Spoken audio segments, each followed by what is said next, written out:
We're going to determine the area of a region between two curves using a definite integral. So here's my first region. We'll call this f of x. Here's my second region.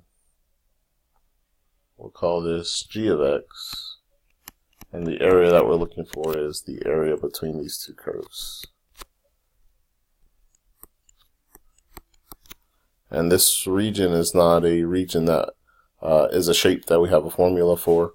So because we don't have a formula for this shape, then we're going to use a rectangular approximation, an infinite number of rectangles to give us that exact area. So here's a representative rectangle that represents one of the infinite number of rectangles whose areas we're summing up.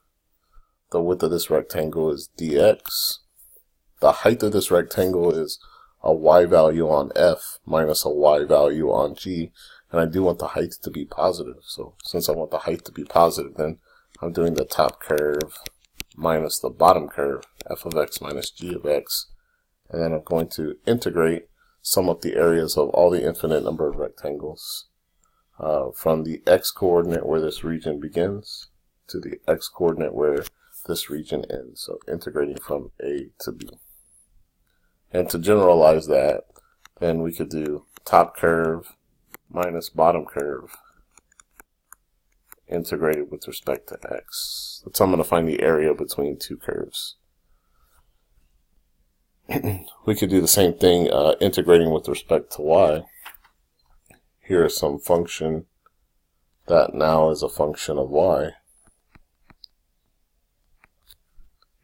And some second function that's a function of y. And then looking for the area that's between those two curves. This time we can't integrate with respect to x, because if I do top curve minus bottom curve, the top curve and the bottom curve are the same curve. So because of that, then we need to do right curve minus left curve. We need to orient our representative rectangle in the other direction. So here is that representative rectangle.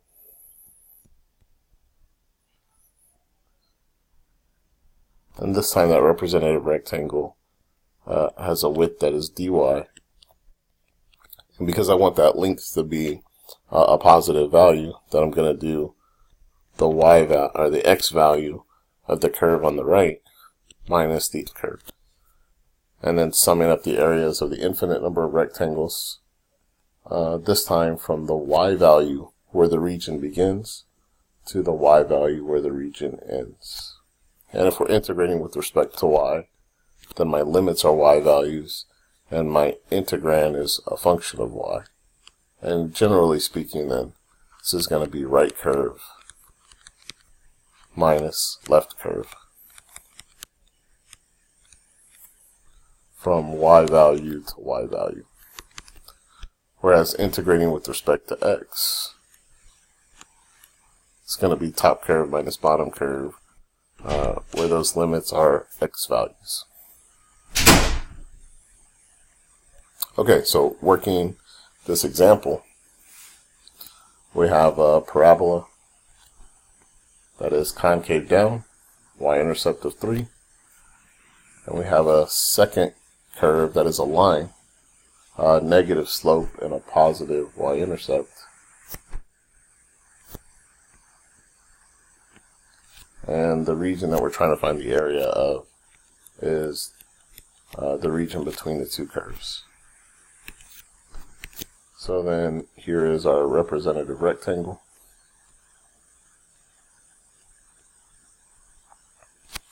Does have to be oriented in this direction, so does have to be an integral with respect to x. If we try to integrate and doing the right curve minus left curve, we would have a problem on this portion of the function where the right curve and the left curve are going to be the same curve. So then integrating with respect to x. This is top curve minus bottom curve. I'm going to call it 3 minus x squared f of x and negative x plus 1 g of x. So this is f of x minus g of x. We're going to integrate, sum up the areas of all of the representative rectangles, or all the rectangles, from the x-coordinate where the region begins to the x-coordinate where the region ends. And those points where the region begins and ends are the points of intersection for the two curves.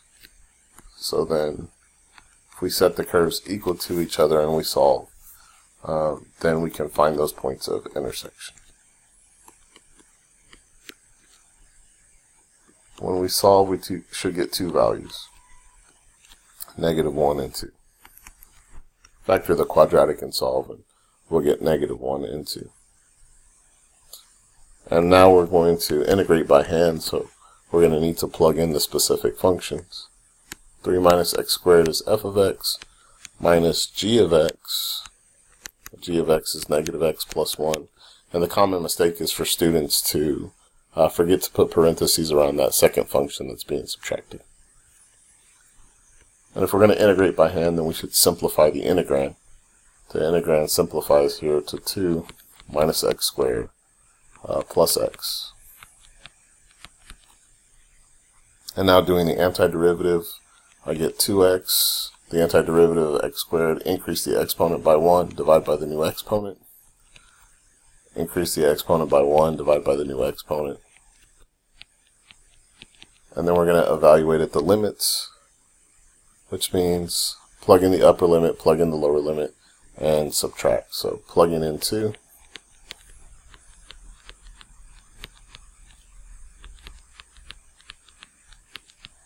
Minus the lower limit plugged in, and again we're going to need to use parentheses, so plugging negative 1 in for x.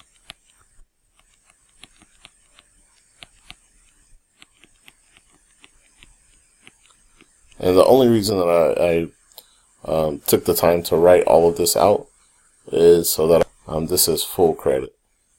So this is the non-simplified answer that we're about to simplify.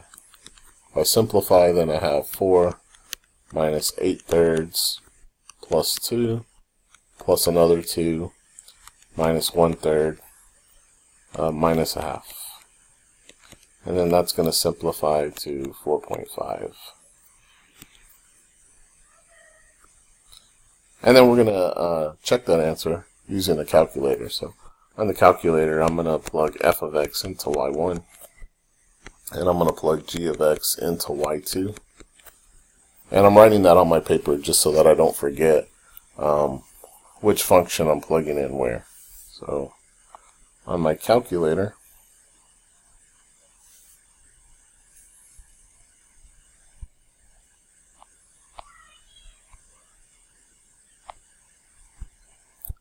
so I can figure out how to turn my calculator on.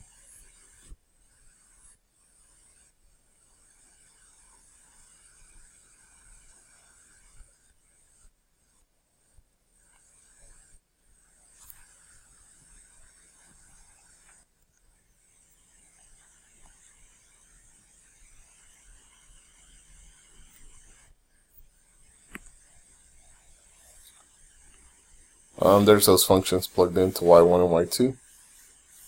Second, quit to go back to the home screen. Math 9 to integrate, integrating from negative 1 to 2.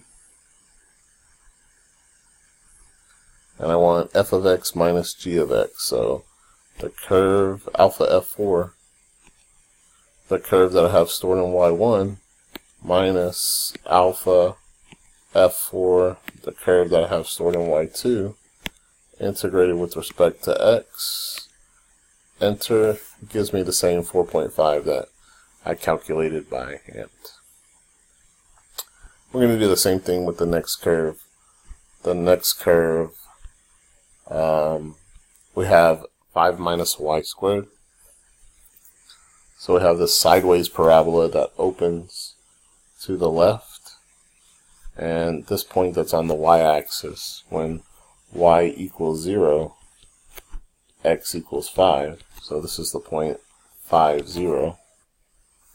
And then we could find some other points on the parabola if we needed to. When y equals 1, x equals 4. When y equals -1, x also equals 4. So here's x equals 4, y equals 1, x equals 4, y equals -1. And then that second curve is a line with a positive slope and a y-intercept of 1. And if we solve for y, then we get x equals y minus 1. Still the same line. And the region that we're finding is the region that is going to be between the two curves with this region. In this case, our representative rectangle has to be oriented horizontally. We have to integrate here with respect to y. If we tried to integrate with respect to x, the top curve minus the bottom curve is going to be the same curve. So that tells us we have to integrate with respect to y. Thickness of the rectangle is y. We're doing right curve minus left curve. So right curve is 5 minus y squared. Minus the left curve, making sure that we put it in parentheses, is y minus 1. And if we're integrating with respect to y, then our integrand has to be y's. We're going to integrate, and we're going to integrate from the y value where the region begins. Whoops. The y value where the region begins to the y value where the region ends. And we're going to find that y value, those y values, by setting these functions equal to each other and solving for y.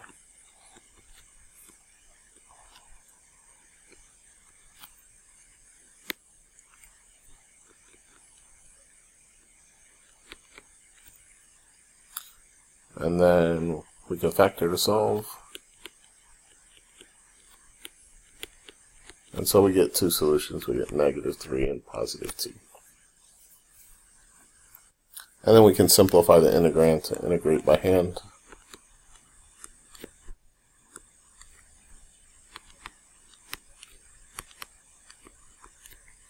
And then we're going to integrate term by term. So 6y minus y cubed over 3 minus y squared over 2. Evaluating from -3 to 2. So plugging in 2, it's going to give me 12 minus 8/3 minus 2, minus plugging in a -3, it's going to be -18 minus, actually plus 9, minus 9/2. Then we're going to simplify. This is going to be 19 minus 8/3 plus 9/2. And then a common denominator. This is going to be 1/14 over 6 minus 16 over 6 plus 27 over 6. This is going to end up being 125 over 6. And then again, we can check that on the calculator. Going back to y equals, and I'm going to put in the functions of y, but I'm just going to use x instead. The calculator doesn't care what we type in. The second function was y minus 1. And then I'm going to integrate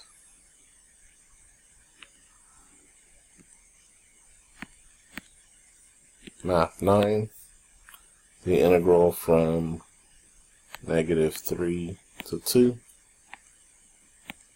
of the function that I have stored in y1 minus the function that I have stored in y2. Integrating with respect to x gives me this number, which is the same as 125 divided by 6.